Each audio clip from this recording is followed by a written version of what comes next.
when going from GPPs to cash games, what adjustments are you making to your approach? How are you changing the way you're kind of thinking about the entire process when you are approaching cash games? Yeah, I can take this one. Okay. I think, again, no matter what tournament you're playing, your focus is always on making the correct adjustments to projections and the correct adjustments to ownership projections. And the difference between cash games and GPPs is just what you're valuing, like how you're valuing correlation, how you're valuing upside, how you're valuing ownership fade, right? So with cash games, you actually want your players to be reverse correlated. If you don't want to go that route, because that is actually going to sacrifice some projection in that way in order to get that. Can you just explain a little bit, Max, on what that actually means? So what does it mean to say you want reverse correlated players? Yeah, so you basically want your play. I mean, so the goal of a cash game is a cash game is head-to-head, 50-50, or double up, right? So in head-to-head, you're trying to just beat one person's lineup. In a double up or a 50-50, you're trying to beat the field. And it doesn't matter if you beat, if you get the 1,000th out of 2,200 person field or you get first, right? So making a lineup that you're building to get first is really, really stupid, right? You want a lineup that as much of the time as possible, you're going to be that top half or beat someone in head-to-head, right? And so with correlation, when you want a really high positive correlation, it means you're trying to build lineups that all your players are going to do well together. They're correlated. Their performances are correlated. That's what it means, is they're going to do well together. But when you're playing a cash game, you want it so your lineups, basically no matter what happens, are going to barely be above that 50% threshold. And so you want players that don't do well together. You want them to sort of, one player does well, but this other player does badly, but they sort of like even each other out. And you sort of just want a lineup that's going to get enough points that's just going to beat that field. And so when I say negative correlation, I just mean that you want players that are just not going to perform well when the other one performs well. In football, this is going to be sometimes two opposing running backs. This might mean using a defense and a wide receiver on opposing teams.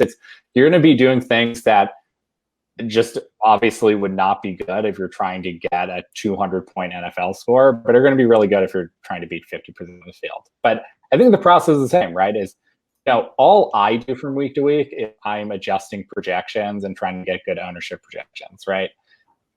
When I'm building for a cash game, it just has to do with setting the slider settings correctly, and those are going to be negative correlation. That's not going to value ownership, and it's not going to value upside, right? It's just going to be, let's get good average projection, negative correlation, and be with the field, basically. It's fine with me. Danny, do you have anything to add to that? Yeah, I think your approach really should just be the same, is to make the optimal projections and then change the sliders and settings based on what kind of game you're playing in. So I think the process is overall mostly the same. You're just really, as Max is saying, you're trying to get your projections right and trying to get the ownership projections right, and then adjusting the sliders based on the type of game you're playing. And then does this apply, like, do you guys treat all cash the same? Is it, if you're playing a head-to-head, if you're playing a 10-person 50-50, if you're playing one of the big 50-50s that has multi-entry, like, are you playing all of those roughly the same way, like with the literal same lineup? Are you building lineups differently? Are you putting different lineups in? Just like, how do you think about the different cash contest types?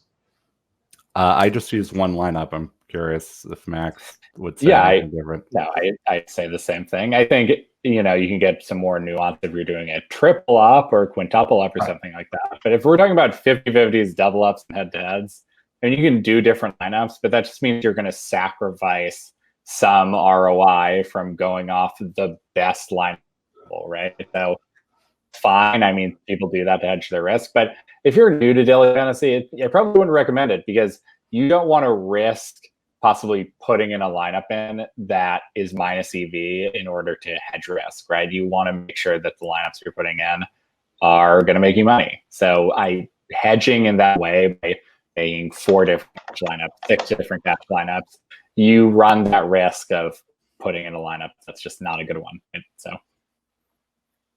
and One thing that just came up in the chat that I want to touch on, and it's just kind of the comment was, so change the sliders and win all the monies. And I know we're not literally saying that. I think they were joking, but it is something good to touch on, is that I guess from my perspective, is I think almost too much focus is given to getting the sliders exactly right.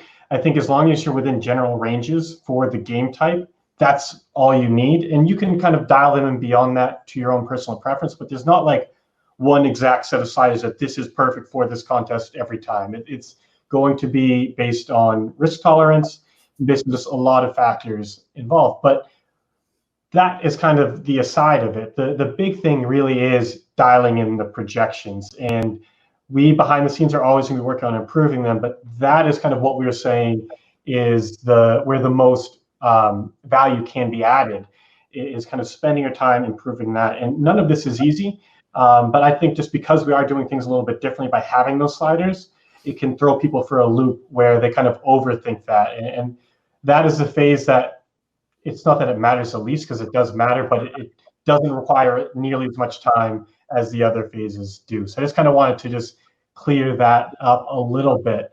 Do you guys agree with that general sentiment? Yeah, of course. Yeah, for sure. Then the last thing on this topic I wanted to ask is, do you think cash games are worth playing for the average player? And I guess that's a bit of a blanket statement, but like, do you think cash is profitable for all players? Well, not all players, but like a serious player for every single sport? Or how do you guys personally approach that?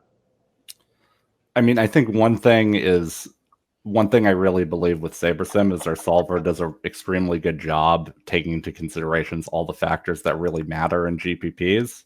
So I think I'd really recommend, if you're using SaberSim, to do GPPs. You can definitely win at cash, but if you're good at projecting players, you're probably going to have a bigger edge at GPP than you are at cash.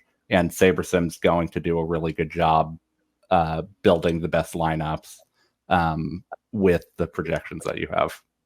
Yeah, I also will piggyback on this. I think people get attracted to cash games because they think there's less variance in them, because they think, oh, well, like a lot of the weeks I'm just going to double up and some weeks I won't. But if you're making, 20 or 50 lineups in these low stakes GPPs and getting a good spread, the variance really is not as high as one would think. And so I think the things that are attracting people to cash games actually can exist when you're being a GPP player, and your ROIs are going to be higher in GPPs because of everything Danny just said. SaberSim is built to make really good GPP lineups. So I think, people are attracted to cash games. They think it's low variance. GPPs really aren't that much higher variance, and they're going to be more profitable, which I think is the most important thing. Because again, the worst thing you can do is put in a negative EV lineup into one of these tournaments, because variance doesn't matter then. You're just losing money, right?